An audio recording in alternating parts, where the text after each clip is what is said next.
Hey race fans, it's time to break down all things Kansas and get you ready for New Hampshire Motor Speedway. But first I have to welcome in our championship winning crew chief, Cole Pearn. Cole, no surprise that one of the two best cars in the field right now get the win at Kansas. Denny Hamlin goes to victory lane. No surprise that he was the fastest car.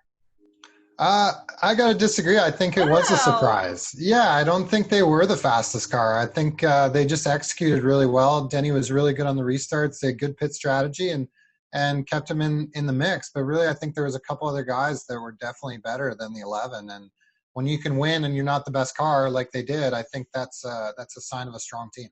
Hey, I can handle it, opening up the show disagreeing with me. Well, we did see that the 4 and the 11 were battling again, however. So we know that we said a couple weeks ago that they were still the class of the field. Do you still think that the 4 and the 11 are the two teams to beat? Definitely, if you look at the stats, for sure. But again, I didn't think the 4 was that great also. But again, they found a way to put themselves in position, much like they did at Kentucky, kind of the same thing that they did at Kansas. They ran really mediocre all day and then got the car better, executed right, and put themselves in position near the end. So again, I think those when those guys are not strong and they're still getting good results, that's what scares you, because you know that they're going to be fast here at some point.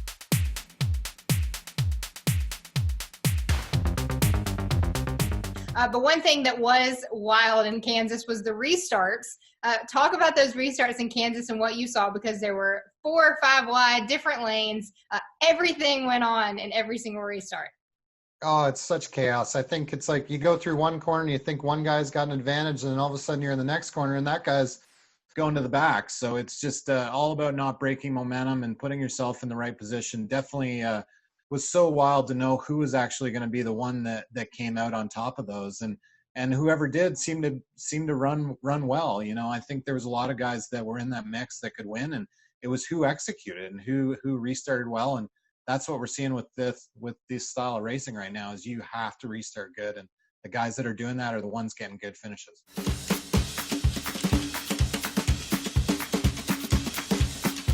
Well, speaking of good finishes, there's going to be some tricks to add to that now too, because NASCAR announced there would be no practice and no qualifying for the remainder of the 2020 season.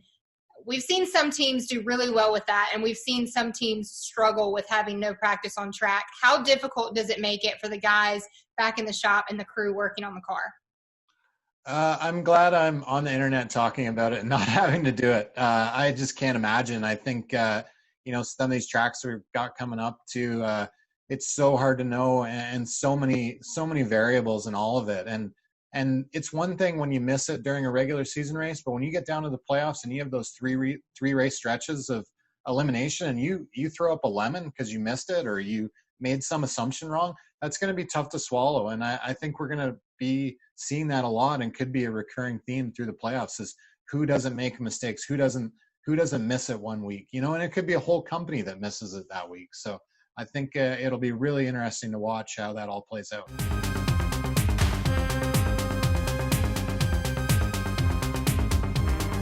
We always hear about going to the notebook and really relying on your notes for these tracks, especially with no practice and qualifying. Well, now we have some new tracks thrown into the mix, but can you still look at the notebook when you're not even getting practice and qualifying time?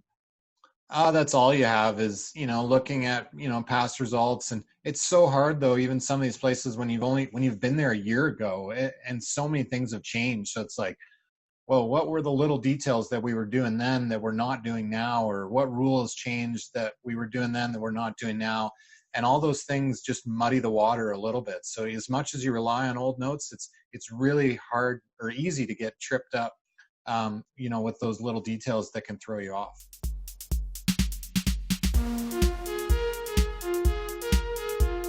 Well, speaking of the playoffs, it's the month of August, which is the time when we will determine the 16 drivers in the playoffs. So we're looking at that bubble, which is going to be the word of choice coming up. We're going to have to keep an eye on that bubble throughout the month of August. But if you're Jimmie or Matt Benedetto, those two guys, when does the bleeding kind of stop, and when do you kind of think like, all right, playoffs are looming?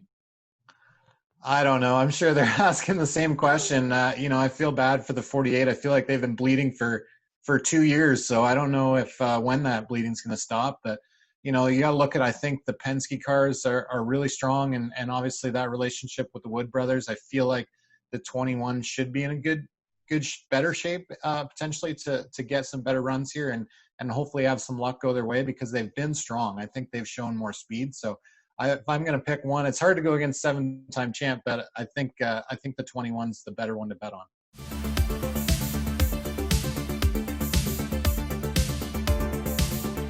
Well, CP, not to put you on the spot with Jimmie Johnson, but if you had to grade his season up to this point, what letter grade would you give it? It's got to be a D, I think. I don't think that they've completely failed. They've shown some speed, I think, better than what they have, last year. But, still the results just haven't been there, and that's why they're in the position that they are.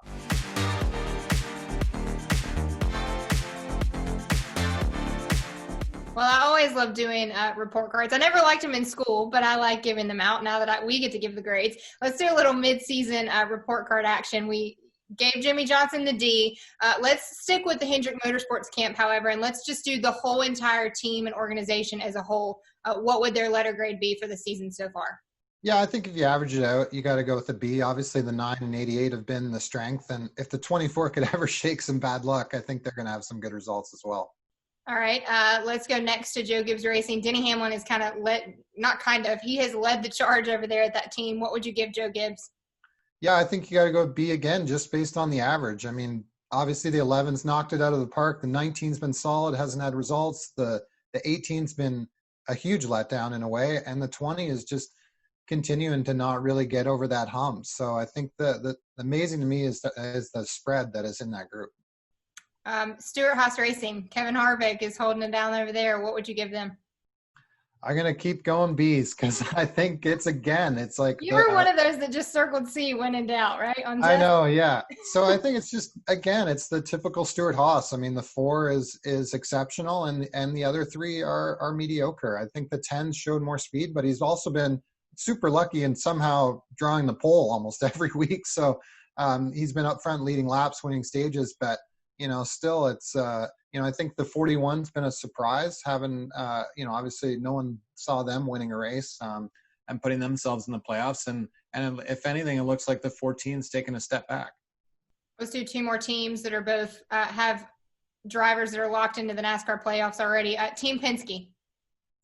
I think you got to give them an A. I think overall, as a company that's been the strongest, as far as all 3 cars, I think the crew chief shuffle obviously has been working out for them because, all 3 teams seem to be doing really well. The 2 is having a quietly great season, and then the other guys have shown speed and been in contention. So I think overall they've been the best team so far.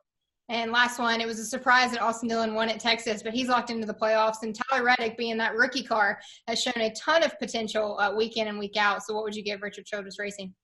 Yeah, I'll give them a B, which I think is a high mark for them. I think you kind of always slot them down a bit, and they've definitely, exceeded expectations this year. I think both cars have been consistently more fast. Obviously, the 8's been, a great surprise. You never know how that jump is going to go from Xfinity to a Cup, and he seems to adapt it really, really well. So they, between him and Randall, they have a good, good chemistry going. And obviously Justin coming back with the 3 has been good as well. So, overall RCR is doing really well. All right, we're going to keep it kind of in the same school format, but instead of letter grades, let's give some superlatives. I want to ask you who right now is most likely to be your championship 4?